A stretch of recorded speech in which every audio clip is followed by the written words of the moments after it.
Welcome to the What Juices You podcast. I mean, this is, let's just call the thing. This is your baby. Mm-hmm. And so this is a fun seat for me to be in because you've been asking people for 20 years about what juices them. I have. About what gets them up in the morning, about what is that thing that is, it does not take energy, but actually fuels them. And so now I get to flip the script and ask Brady Wilson this very thing. And so I should probably start by introducing myself. I am Chris McQueen. We work together. We do. I'm a senior facilitator at Juice Inc. And we have a lot of fun together. And I can't wait to step into this conversation and give you an opportunity to reflect back to the world what it is that you do, some of the stories that you would say are those defining moments that have really clued you into the things that are net gain for you. This is what energy comes into Brady Wilson's system by. So let's get started. What are some of the stories that you would say are like the watershed moments of this is where I learned about myself? Yeah. It all boils down to creating not just connections, that's really important to me, but energizing connections. Right. And so maybe if I back up a little bit, I was raised in a situation where, as I grew up, two of my older brothers had a vicious fight to the point that where they were strangling each other on the floor. They got up and vowed that they would never speak to each other again. And they kept to that vow for many years until they were into their university years. And so I was in the middle. I was drawn into the space between where there'd be a phone call and Perry would answer. And of course, he couldn't talk to Mark and break the vow. So he would say, go tell Mark that Paul wants to talk to him. So I was a connector, and that's great. Mark kind of get kicked out of the house later on and ended up living in a seedy hotel, and Mom would be so concerned, but she couldn't talk to him because Dad was holding the line. He's kicked out of the house, and she would bake cinnamon buns and donuts. Take these to your brother and tell him that I love him. So again, drawn into the space between and connecting. Two people who couldn't connect with each other. And so that was whatever, 50 or 60 years ago. And I would say through all of those years, I have been doing the same thing. Wow. So for me, powerful connections is not just, and energizing connection, not just about two people who can't see eye to eye. I love that. Functions who are not able to integrate their efforts together. Love all that.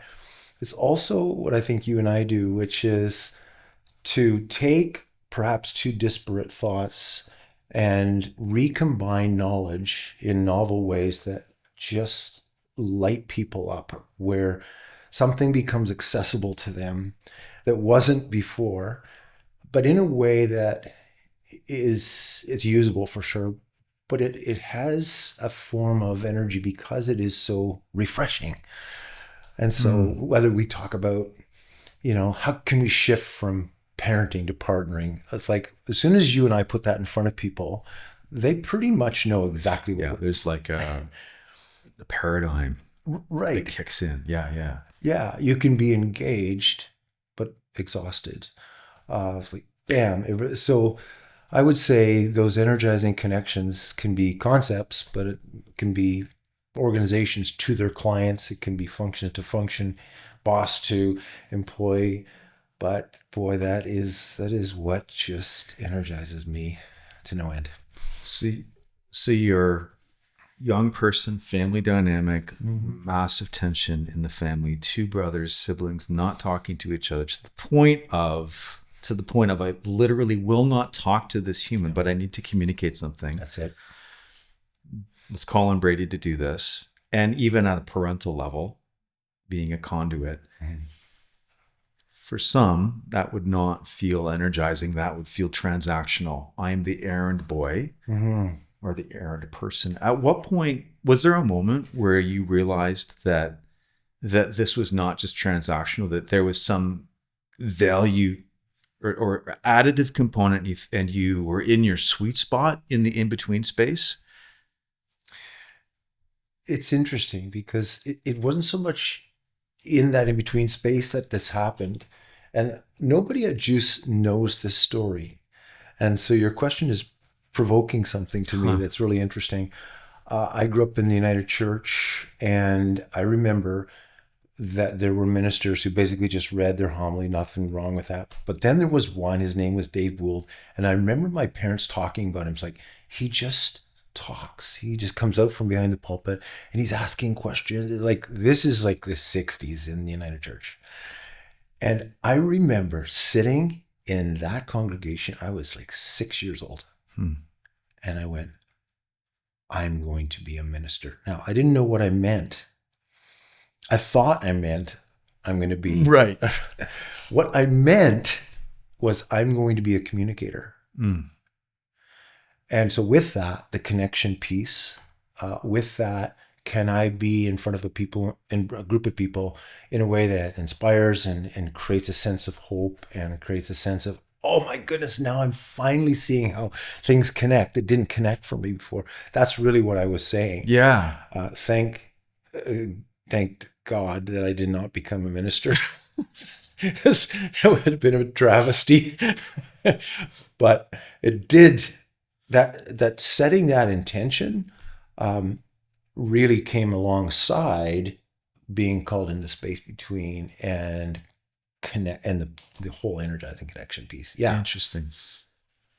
I'm hearing something in there, and to be fair, you're not saying it explicitly. So if I've got it wrong, a conductive mediator, a conveyor of thought, ideas, literally communicating this stuff.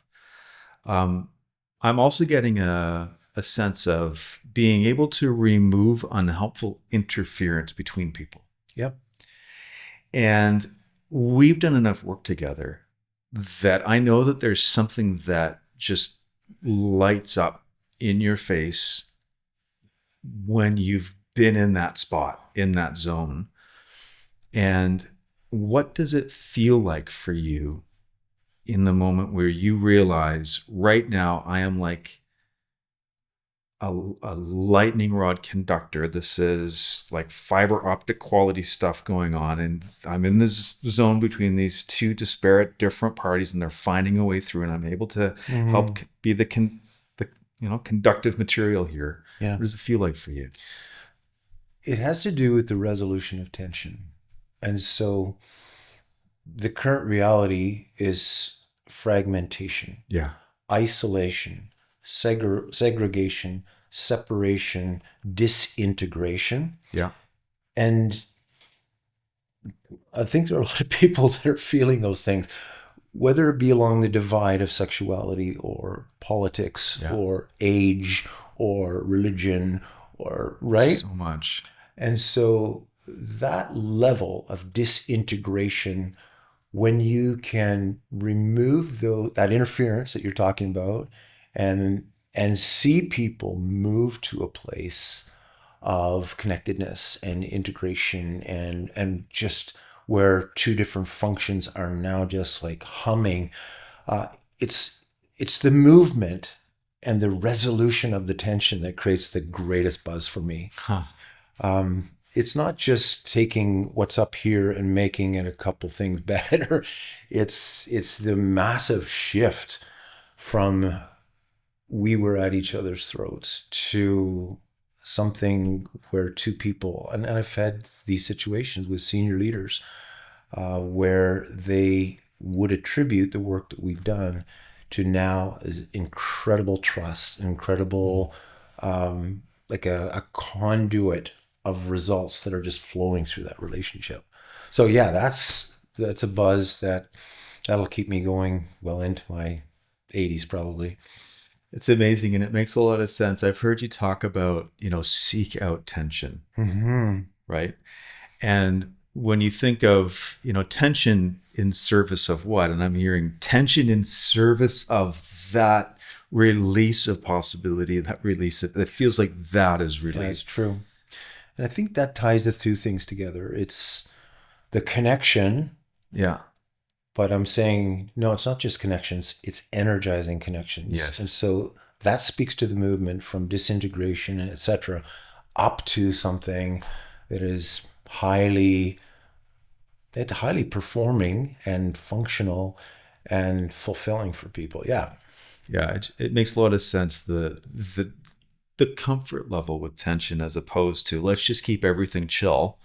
Not a lot of that energy Yeah. in that dynamic. And so I'm No. just hearing that. And I would say that's been a journey, Chris, Yeah. because I grew up with a belief that was powerful from my family. I never, ever saw my mom or dad argue. That may sound astounding to you. We never witnessed it. Right. I'm sure they did it, Yeah. but it was so behind closed doors. So my simple conclusion was conflict is bad.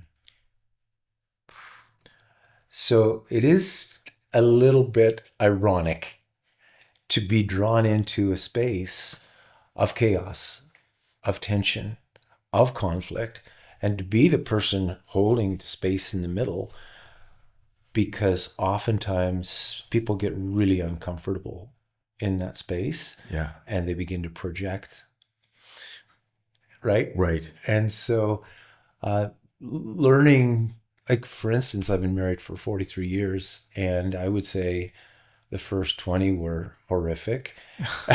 And the last 23 have been amazing. And the difference is we needed to learn how to scrap. Right. We really did. And if your belief is conflict is bad, then you're violating your values every time you step into a really gritty conversation. Yeah. And so our ability now to be able to just step right into the tension and lean into that, knowing that, you know what, our brain doesn't even code for trust until we've gone through conflict. Yes. And found out that, oh my goodness, we came to the other side and you really did have my best interests. Mm-hmm. Like now our trust is a proven trust. Yeah. Right? Yeah. So that's been a journey for me, because I would have not had an inclination to move towards tension, but I do now.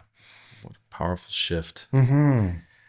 And so when we start to think about that, so we've been talking about the thing that is inherently energizing for you, being in the in-between space, facilitating powerful connections. Yeah.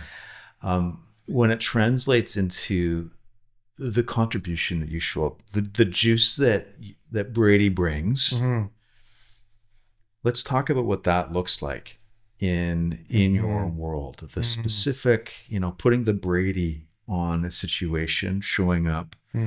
What is it for you? I feel like it has to do with resolution, and not the kind of resolution that you and I sometimes talk about, which is everything is hazed and scattered and confusing, and it's now I have resolution. It's not that. It is a manager and employee that can't get on the same page because the employee needs a lot of autonomy. I need to push the boundaries. I need to challenge what's not making sense. I need to step into things and take risks. And the manager is going, I'm not getting my name in the paper, thank you very much. And I don't want egg in my face, and I don't want us to miss a deadline. So appropriate control in conflict with. So we now have competing needs, conflicting priorities, opposing points of view. And when I can just create a container, a tool, an app, a process, a model that allows them to not only, we got through it, but it was like, no, it was alluring because it had the promise of resolution. That my need for autonomy might be resolved and your need for appropriate control. And we both got our needs resolved, right? And so that resolution, I feel like in a lot of the work that I do, some people might say that's the juice that he brings to the world. I have this deep conviction that there's a ground of connectedness between you and I that is deeper than I think what a lot of people would really think. Right. That if I go down into that, I can actually come over and up into you.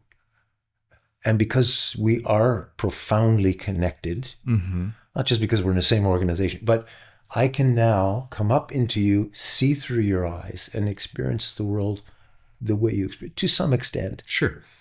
And when that happens, this is now the seeds of an energizing connection. Because I think what you might feel is deeply seen, deeply heard. This person gets me in a way that actually not many people in my life get me. But then I go back down and up and over into here, and I invite you and help you experience the same thing. After that happens, not anything is possible, but a lot is possible. That's part of the juice I think that I bring to the world. If I walk into a room and did nothing and didn't even open my mouth, just my presence would start to bring a little bit more of that. I love that. There is something in the word that's in my head listening to you is a catalyzer. We have different people, different perspectives. Maybe they're disconnected or they don't see their connection. Right. And that, again, that in-between space that we talked about earlier. But I mean, we know that when there is that space, there's tension, there's difference, there's not alignment, that energy can go an infinite number of, there could be many different outcomes. Right. And some of them are maybe positive. Maybe more of the possible outcomes are not as positive. Right. And I'm hearing this catalyst for positive outcomes in the space of tension between individuals. Yeah. And being able to help to really draw that out. Yeah. Is that it is, Chris. And I think part of that is when one has a very benevolent view of human beings. Yeah. And I see you as a creative, resourceful person, that when I build a structure and a framework and a model for us to do what I just said, that my conviction is that what will come out of that type of rich and energizing connection is probably not world domination. Right. Or how do we ramp up the extraction and be able to, get more out of our employees? There's a check and the balance in the very process itself. Yeah. When people start to actually see each other, that I feel like the normal constriction of the aperture, whether it's the hearing aperture, the seeing aperture, the thinking aperture, it can get incredibly constricted when I don't have a benevolent view of you. Yeah. But when I have a charitable interpretation of you, that constriction starts to release, and I start to hear in a different, see in a different way, and I'm starting to be aware of things on the periphery that I could potentially combine in a novel way in our relationship. This is interesting. I would like to modify my earlier. I said catalyst, and I think there's some relevance to that. But what you just said is really interesting to me. That people feel invited into a better version of themselves to respond because you said earlier, I could be in the room and not say anything, but I believe that there would be a greater chance of a positive outcome intention simply by virtue of being there. And I think that really maps with what I've seen too. There are skill sets and there are tools. But there's something where it's actually not the tool or it's the invitation for two people to be able to themselves release what's possible. That's it. And you make it easier for people to be able to step into that version of themselves and move forward. Does that feel? Yes, it does, Chris. And that's a pretty good superpower, Brady. Well, yeah, unless I'm just totally smoking crack right here, right? But I think some of our viewers and listeners will be aware of the observation effect, and I know you will. Yeah. And that is that when a particle is observed, it acts differently than when it is not observed. Thank you, quantum reality. Yeah, that's right. So what happens if I just sit beside two of you Yeah. and I look at you through the eyes of belief? Huh. If I looked at you and actually had a sense for your true potential, if I look at you with the eyes of benevolent viewpoint and charitable interpretation, might that change the way the particles interact? So I think we're now kind of redefining the preposterous statement that I made before, that I could just sit in the room. I hope everybody was reacting to that. But now what we're saying is that if you have a 12-year-old and you see them this way versus this way, Yeah. you don't have to open your mouth. You are changing the particles in their body. That's what I'm talking about. And all in service of energizing connections. I really love that. Yeah. Yeah. I would say that I've seen that, so I can, but that's, thank you for sharing that. That's, and I think there's an invitation for us all to be able to bring that kind of countenance into a room. Yeah. I love it. Yeah, for sure. Yeah. Yeah. My wish for the world is that, so the timestamp is November 2024. Right. That's today, everybody. And I don't need to say anything more about that, but I would say that the Ukraine and Gaza Strip and many other parts of the world need to understand that there is a ground of connection and reality that we can choose to go down into and come up in the other person with a benevolent view, with a charitable interpretation. I don't know. I mean, I'm sure there will be times in history beyond this where it becomes even more important, but I don't know if it's ever been as important as it is today in terms of the fracture, fragmentation, separation, isolation, and the disintegration that we see all along the lines that we've already talked about. So my wish is there are simple ways. Like, this sounds very ephemeral, I know, but you can ask more often than you tell. You can decide, I'm going to be more interested rather than trying to be more interesting. I can apologize rather than defend and justify myself. I can hold space in a way that actually makes somebody feel safe. These are things anybody can do. Yeah.